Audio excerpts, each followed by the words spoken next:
Bonjour les filles, j'espère que vous allez bien. Alors on se retrouve pour la deuxième vidéo du challenge tricot. Donc là on en est à l'étape où vous avez toutes fait votre échantillon. Vous savez normalement toutes sur quelle taille partir.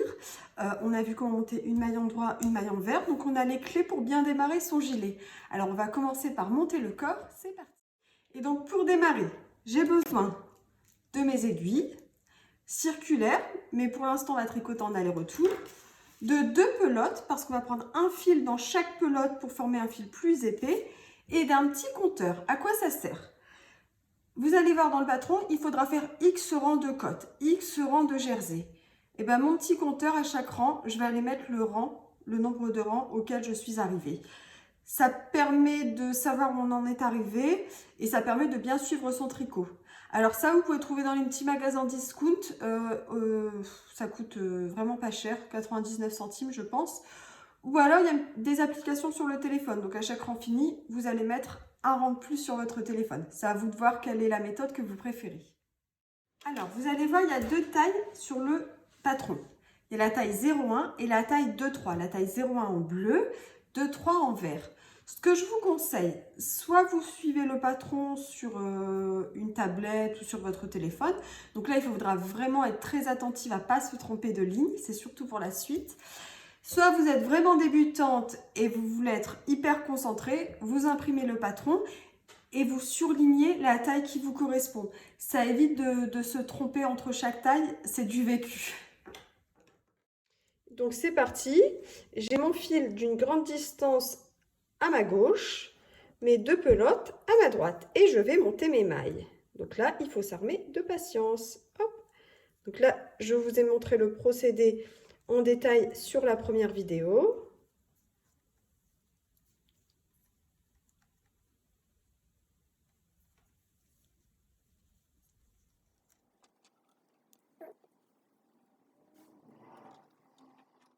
Et voilà, donc j'ai monté mes mailles. J'ai mon fil que j'avais prévu au départ qui est du côté gauche. S'il est trop long, je peux le couper un petit peu pour pas qu'il me gêne pendant toute la durée de mon tricot. Là, veillez bien à placer vos mailles du même endroit. D'accord? Donc là, une petite tresse vers le bas, sur tout le long de votre câble. Il faut éviter que ça fasse ça. Sinon, ça vrille.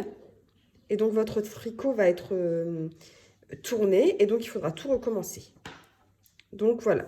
Quand on tricote, on veille à ce que nos mailles se placent bien sur l'aiguille dans ce sens. Et donc là, le patron me dit de tricoter des cotes 1-1. Des cotes 1-1, qu'est-ce que c'est? Une maille endroit, une maille envers. Et donc, c'est parti pour les cotes 1-1. Je tricote ma première maille à l'endroit. Deuxième maille à l'envers. Première maille à l'endroit. Deuxième maille à l'envers. Et ça, tout le long du câble. Endroit, envers.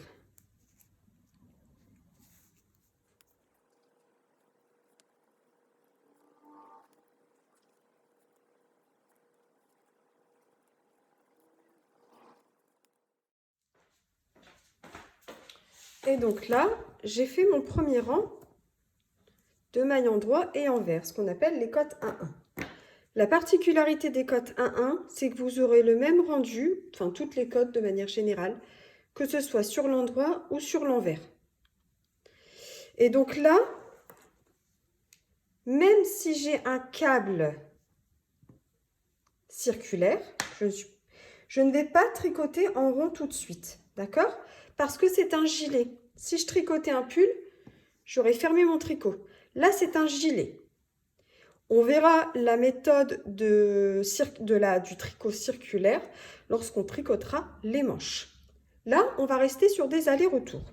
Donc, je fais attention à bien placer ma petite tresse, mon montage, vers le bas pour ne pas faire vriller mon tricot. Je me répète, mais c'est important. Et là, comment je me repère? Eh bien, c'est toujours cette petite boule.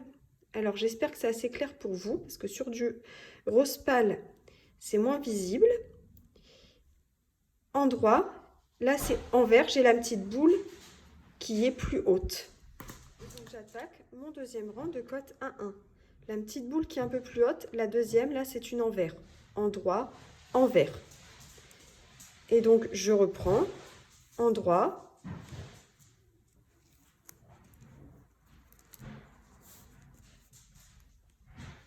Envers. Toutes les mailles qui se présentent un peu plus longues, je les tricote à l'endroit. Là celle-ci, à l'endroit. La maille juste à côté qui forme une petite boucle un peu plus haute, elle sera tricotée sur l'envers. C'est pour bien respecter mon motif de côte. Et donc c'est parti. Toujours endroit. Je reprends. La maille qui est un peu plus haute et qui forme une petite boule, envers. Et donc, on voit le motif de côte qui commence à se dessiner. Le petit V. Voilà. Au départ, on ne voit pas grand-chose, c'est normal. Au bout de 2-3 rangs, vous allez voir le motif de côte qui va commencer à se dessiner. Donc voilà, je vous ai montré comment faire les rangs en côte 1-1. C'est ce qui va faire la petite bordure sur votre gilet, qui va faire joli et qui va faire une jolie finition. N'oubliez pas à chaque rang fini, notre petit compte-mailles. Moi, c'est un outil indispensable pour moi parce que l'appli du téléphone, il faut déverrouiller le téléphone, etc. Bon, c'est pas forcément pratique. Je l'ai fait un petit peu au début. Mais alors, dès que j'ai eu ça, ça m'a changé la vie en tricot. Donc voilà, n'oubliez pas à chaque rang effectué, hop, on comptabilise. Imaginons que je suis au milieu de mon rang et je ne me souviens plus si je dois reprendre une endroit ou une envers. Comment les reconnaître? Alors là, vous allez voir, l'envers est un peu plus haute et forme une petite boule. Donc ça, c'est une envers. À côté, j'ai une endroit qui est plus longue et plus plate. Voilà, là, on voit mieux. Mes envers sont un peu plus hautes avec une boule.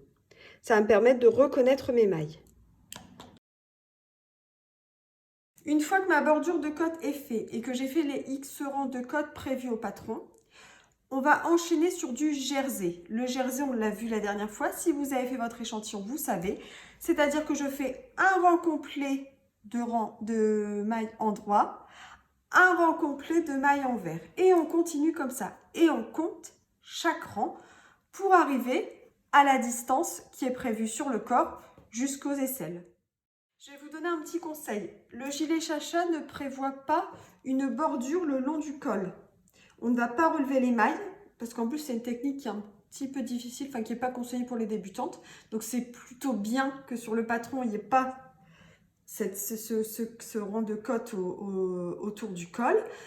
Par contre, il va falloir quand même avoir une jolie bordure. Parce que si, lorsqu'on retourne notre tricot et qu'on commence un nouveau rang, on n'est pas très régulière et qu'on ne soigne pas sa première maille, votre bordure de gilet, ce ne sera pas très joli. Je vais vous montrer comment avoir une jolie bordure. Je vous montre ce conseil. Donc là, je dois réattaquer un rang endroit. Dans la logique, hop, j'aurai tout de suite tricoté ma maille à l'endroit. Non. Moi, ce que je vais, pour avoir une jolie bordure, regardez, ma bordure, elle est très régulière. Je fais juste glisser ma maille. Je ne tricote pas la première maille. Par contre, je vais aller tricoter la deuxième comme à mon habitude. D'accord? Je vous remonte sur celle-ci, donc c'est un test. Si c'était ma première, je la fais juste glisser. Ça va nous permettre d'avoir vraiment une jolie bordure et de jolies finitions. Voilà, j'espère que cette vidéo vous aura plu, vous aura aidé à bien démarrer votre gilet chacha. Merci à toutes pour vos participations au challenge. Je reçois plein de messages, plein de photos avec plein de couleurs différentes. C'est vrai que la laine Fonty, elle fait de sublimes couleurs. Donc voilà, merci à toutes. J'ai hâte de voir vos gilets avancer. Et si besoin, n'hésitez pas, je suis disponible sur Instagram. À bientôt.